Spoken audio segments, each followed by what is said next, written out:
পুরোটাই ছাগল দিয়ে ভরপুর থাকে, আর একটা সিংহের বাচ্চাকে ছেড়ে দেওয়া যায়, পুরো বনের একটা ছাগল কি সিংহের সামনে থাকবে?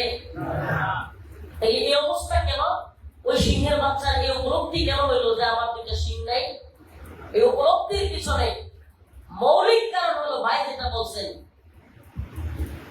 যে নিজের আত্মপরিচয় ভুলে যাওয়া। সিংহ তো জানেই না আমি থাবা